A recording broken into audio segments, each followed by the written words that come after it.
Bismillahirrahmanirrahim. Assalamualaikum warahmatullahi wabarakatuh. Kita bertemu kembali.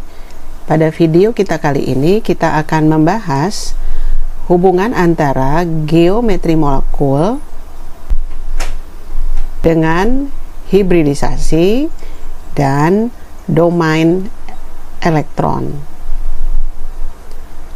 Nah, video kita kali ini itu akan merangkum ya dari dua video sebelumnya. Nah, kita kenal pada hibridisasi itu ada hibridisasi SP, hibridisasi SP2, SP3 dan SP3D, juga SP3D2. Nah, kemudian domainnya untuk SP itu ada 2, untuk SP2 ada 3, SP3 ada 4 domain, SP3D ada 5 domain, SP3D2 ada 6 domain. Kemudian nanti kita akan tentukan geometri molekulnya. Nah, kita akan jelaskan terlebih dahulu hubungan antara hibridisasi dengan domain elektron. Jadi bagaimana hibridisasi SP itu domainnya 2, hibridisasi SP2 itu domainnya 3. Nah, itu dari mana kita akan jelaskan ya. Coba perhatikan. Nah, untuk SP tadi kita cantumkan di sini S-nya 1, kemudian P-nya 1 ya. Kemudian kalau SP2 tadi menjadi S1P2. Kalau subkulitnya itu hanya 1 buah, kita tuliskan SP itu tanpa pangkat di atasnya atau tanpa angka yang ada di atasnya. Nah, itu artinya subkulitnya adalah 1 buah. Nah, kemudian kalau lebih dari 1 buah itu biasanya subkulitnya dituliskan ya 2, 3 dan seterusnya. Nah, bagaimana hubungan hibridisasi dengan domain elektron?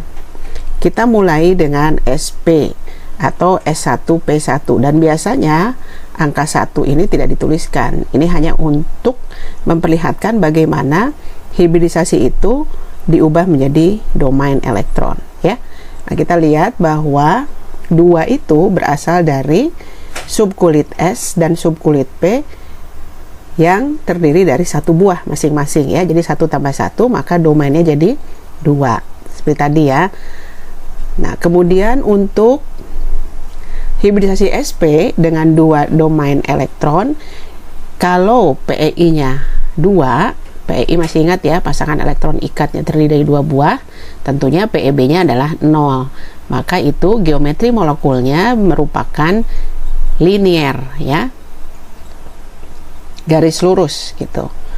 Kemudian contohnya itu adalah misalnya pada senyawa CO2.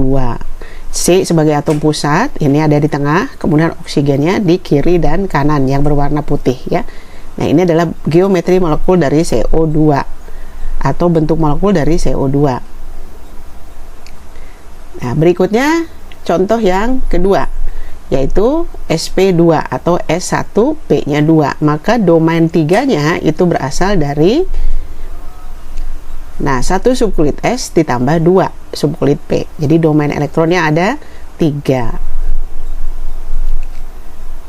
Nah, domain elektron ada 3, bila PEI-nya sebanyak 3, maka PEB-nya tentunya 0, ya kan? Maka geometri molekulnya ini adalah seperti segitiga planar. Jadi di sini pusatnya ya, di tengah nih yang merah. Contohnya adalah pada senyawa BCl3. Berarti boronnya ada di tengah, Cl-nya di masing-masing yang berwarna putih gitu ya, di masing-masing garis ini yang berwarna putih. Nah, kemudian bagaimana bila domainnya 3 tetapi PI-nya 2 sehingga PEB-nya tersisa 1 ya kan? PI-nya 2, PEB-nya 1 sehingga domain elektronnya adalah 3. Nah, ini berbeda dengan yang sebelumnya ya. Bila PI-nya 3, PEB-nya 0, maka bentuk geometri molekulnya adalah segitiga planar. Nah, bila PI-nya 2, PEB-nya 1, maka bentuk geometri molekulnya adalah, nah, dari segitiga planar tadi kita hilangkan satu ikatan ya kan, sehingga bentuknya adalah seperti huruf V. Nah, senyawa contohnya adalah SO2. Ini disebut linier patah atau bentuk V. Nah, contoh berikutnya yaitu SP3 atau S1P3. Ini hanya untuk satu ini untuk menjelaskan ya. Kalau SP3 itu maka subkulit S-nya adalah 1. Kemudian domainnya ada 4. Nah, seperti tadi dijelaskan, maka 4 itu berasal dari 1 subkulit S ditambah 3 subkulit P. Nah, contohnya misalnya kita perhatikan di sini untuk domain 4 elektron itu PI-nya 4, PeB-nya tentunya jadi 0 kan. Nah, jadi geometri molekulnya adalah seperti ini, tetrahedron 4 sisi. Contohnya adalah CH4. Jadi C-nya sebagai pusat, kemudian mengikat 4 ya di keempat sisinya. Ada H di masing-masing sisi ini. Ya, jadi bentuknya adalah 4 ikatan tetrahedron. Nah, kemudian bila domainnya 4 tetapi PEI-nya hanya 3, jadi PEB-nya pasti 1 karena 3 ditambah 1 harus menjadi 4 domain. Maka bentuk molekulnya atau geometri molekulnya adalah kita hilangkan satu ikatan dari tetrahedron sehingga sekarang bentuknya menjadi piramida segitiga. Contohnya adalah pada NH3 ya. Nah, perhatikan ini adalah piramida segitiga. Jadi satu ikatan itu kita hilangkan. Domainnya tetap 4 ya. Domainnya tetap 4. Jadi yang satunya adalah bebas, tidak membentuk ikatan. Yang diikatnya hanya 3H. Dan di sini di tengah N sebagai atom pusat. Nah, bila kemudian domainnya 4 tetapi PEI dan PEB-nya 2 masing-masing ya, kan jumlahnya jadi 4 ya, 4 domain, maka ya bentuk molekulnya adalah kita hilangkan satu lagi dari yang piramida segitiga tadi, sehingga bentuknya tadi seperti siapa? Seperti huruf V ya, atau linear patah. Nah, contohnya adalah pada H2O. Jadi O-nya sebagai pusat, dia mengikat 2H di dua sisi. Ini disebutnya linear patah. Istilah lain dari linear patah adalah bentuk V. Nah, sekarang contoh berikutnya SP3D, 5 domain. Nah, tentunya sudah tahu ya bahwa 5 ini berarti jumlahnya berasal dari hibridisasi 1 tambah 3 tambah 1. Ya, 1 subkulit S tambah 3 subkulit P tambah 1 subkulit D. Nah, contohnya adalah nih di sini ya. Ini misalnya ada 5 domain elektron, PI-nya 5 dengan PEB 0. Maka bentuknya adalah ada 5 yang diikat oleh atom pusat. Sehingga dia akan membentuk bipiramida segitiga. Bipiramida, piramidanya ada ke atas ya, dan ada bagian ke bawah. Dengan dasarnya ini alasnya adalah segitiga di tengah-tengah. Nah, contohnya adalah pada PCl5. P sebagai atom pusat, dia mengikat 5 atom Cl di kelima sisinya. Nah, kemudian contoh lain bila domainnya tetap 5, tetapi misalnya PI-nya dan PEB-nya kita ubah ya. Misalnya PI-nya 4, PEB-nya 1.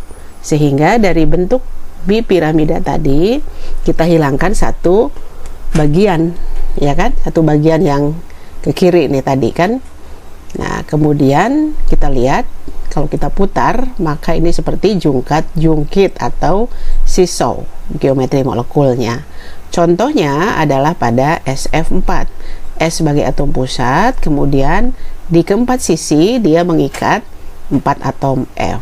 Jadi geometri molekul itu ditentukan dari PEI ya, pasangan elektron yang terikat. Yang terikatnya ada 4, satunya bebas ya.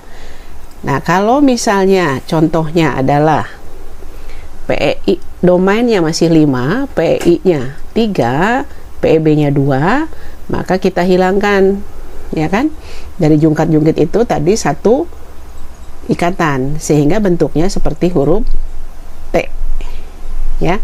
Coba kita lihat kalau misalnya tadi ini kan jungkat-jungkit ya. Nah, kalau misalnya kita hilangkan satu, nah maka bentuknya menjadi seperti huruf T. Nah, ini contohnya adalah pada IF3. I-nya di tengah sebagai atom pusat, dia mengikat 3F gitu. Kemudian bila domainnya tetap 5 dan PEB-nya 3, maka kita hilangkan satu ikatan lagi. Ya, satu ikatan, satu sisinya lagi.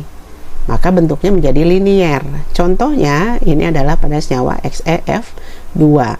Jadi Xe-nya di tengah mengikat 2F di kedua sisi. Nah, ini bentuk geometri molekulnya adalah linier. Jadi bentuknya bisa sama saja ya dengan contoh sebelumnya. Misalnya ya seperti CO2 misalnya gitu, tetapi domainnya berbeda.